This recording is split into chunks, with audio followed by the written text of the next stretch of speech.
அஸ்ஸலாமு அலைக்கும் வரஹ்மத்துல்லாஹி தஆலா வபரகாத்துஹு. நாம் இன்று அன்னலாரின் அருங்குணங்களை பற்றி பார்ப்போம் இன்ஷா அல்லாஹ். ஒருமுறை ஹத்ரத் அப்துல்லாஹ் பின் அபில் ஹம்சா ரலியல்லாஹு தஆலா அன்ஹு என்ற நபித்தோழர் அறிவிக்கிறார்கள், நபிகள் நாயகம் ஸல்லல்லாஹு அலைஹி வஸல்லம் அவர்கள் நபித்துவம் பெறுவதற்கு முன்னால் நான் அவர்களிடம் ஒரு வியாபாரம் செய்து கொண்டிருந்தேன். நான் நபி அவர்களுக்கு கொஞ்சம் பணம் தர வேண்டியதிருந்தது. இந்த குறிப்பிட்ட இடத்தில் தாங்கள் இருங்கள், நான் பாக்கி தொகையை கொண்டு வந்து தருகிறேன் என்று நபிகள் நாயகம் ஸல்லல்லாஹு அலைஹி வஸல்லம் அவர்களிடம் நான் கூறிச் சென்றேன். பின்னர் அதை நான் மறந்து போனேன். 3 நாட்கள் கழிந்த பின்புதான் எனக்கு நபியிடம் சொன்னது நினைவுக்கு வந்தது. உடனே அந்த குறிப்பிட்ட இடத்திற்கு சென்று பார்த்தபோது நபி அவர்கள் அங்கேயே நின்று கொண்டிருந்தார்கள். எனது தவறுக்காக அவர்கள் என்னை கடிந்து கொள்ளவும் இல்லை. நண்பரே, நீங்கள் நமக்கு சிரமத்தை தந்து விட்டீர்கள். உம்மை எதிர்பார்த்து 3 நாட்களாக நான் இங்கேயே இருக்கிறேன் என்று மட்டும்தான் கூறினார்கள். அடுத்த ஒரு சம்பவம். உக்குபா பின் அபி முஈத் என்ற கிராமவாசி நபிகள் நாயகம் ஸல்லல்லாஹு அலைஹி வஸல்லம் அவர்களிடம் வந்து நபிகளாரின் மேனியில் கிடந்த மேல் அங்கியால் அவர்களின் கழுத்தை சுற்றி பிடித்திழுத்தவாறு, முஹம்மதே, அல்லாஹ் உமக்கு இந்த செல்வத்தை தந்திருக்கிறான், அதிலிருந்து அவற்றை எனக்கு இந்த 2 ஒட்டகங்களின் மீது ஏற்றி அனுப்பி வைப்பீராக. நீர் உமது செல்வத்தையோ உமது தந்தையின் செல்வத்தையோ எனக்கு தரவில்லை, நினைவிருக்கட்டும் என்று அந்த கிராமவாசி முரட்டுத்தனமாக கூறினார். அவர் இழுத்த இழுப்பில் அன்னலாரின் கழுத்து புண்ணாகியது. ஆனால் நபிகள் நாயகம் ஸல்லல்லாஹு அலைஹி வஸல்லம் அவர்கள் கொஞ்சமும் வருத்தப்படவில்லை.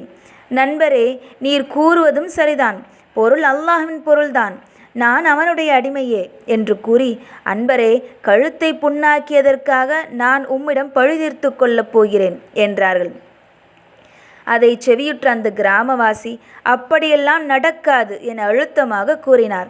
ஏன் அவ்வாறு கூறுகிறீர் என நபிகள் நாயகம் ஸல்லல்லாஹு அலைஹி வஸல்லம் அவர்கள் வினவிய போது, நீர் தீமைக்கு தீமையை தண்டனையாக தரமாட்டீர் என நான் அறிந்து வைத்திருக்கிறேன் என்று கூறினார். கிராமவாசியின் பதிலை செவியுற்ற அன்னலார் சிரித்து விட்டார்கள். பின்னர் அவரது ஒட்டகங்களின் ஒன்றின் மீது கோதுமையையும் மற்றொன்றின் மீது பேரித்தம்பழங்களையும் ஏற்றி அனுப்பி வைத்து விட்டார்கள். அடுத்த ஒரு சம்பவம். பத்ரு போரின் போது அணிவகுப்பின் போது நபிகள் நாயகம் ஸல்லல்லாஹு அலைஹி வஸல்லம் அவர்கள் அணியை பார்வையிட்டு கொண்டிருந்தார்கள். அப்போது ஹத்ரத் சவாத் ரலியல்லாஹு அன்ஹு அவர்களின் பாதம் அணியை விற்றும் சற்று விலகி இருப்பதை கண்ட நபி அவர்கள் ஈட்டியால் சஹாபியின் வயிற்றில் குத்தி நேராக நிற்குமாறு ஆணையிட்டார்கள். உடனே அந்த சஹாபி, யா ரசூலல்லாஹ், நீங்கள் ஈட்டியால் என் வயிற்றில் குத்தி எனக்கு வலியை ஏற்படுத்திவிட்டது, எனவே அதற்கு பழிவாங்க நான் விரும்புகிறேன் என்றார்கள். அதிர்ச்சியடைந்த அன்னலார் நபிகளார் சற்றும் தாமதிக்காது தனது சட்டையை உயர்த்தி காட்டி ஈட்டியை அந்த சஹாபியின் கையில் கொடுத்தார்கள். அவர் ஈட்டியை வீசி எறிந்துவிட்டு அன்னலாரின் திறந்த வயிற்றில் முத்தமிட்டார்கள். சவாதே, ஏன் இப்படி செய்கிறீர் என அன்னலார் விசாரித்தபோது அந்த சஹாபி கூறினார்கள், யா ரசூலல்லாஹ், இந்த யுத்தத்திலிருந்து நான் திரும்புவேன் என்பது எனக்கு நிச்சயமில்லை. எனவே எனது இறுதி ஆசையாக தங்களை கட்டியணைத்து முத்தமிடும் வாய்ப்பை நான் ஏற்படுத்தி கொண்டேன்.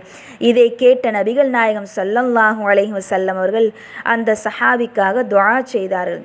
இவ்வாறு நற்குணங்களையே வாழ்க்கையின் அம்சமாக கொண்ட நபி அவர்கள் கூறினார்கள், நிச்சயமாக உங்களில் சிறந்தவர்கள் குணங்களால் உங்களில் மிக அழகானவர்கள்.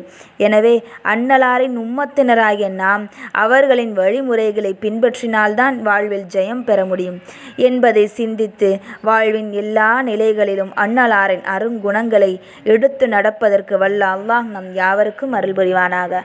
ஆமீன். அஸ்ஸலாமு அலைக்கும். Ini sekarang tidak macam ya,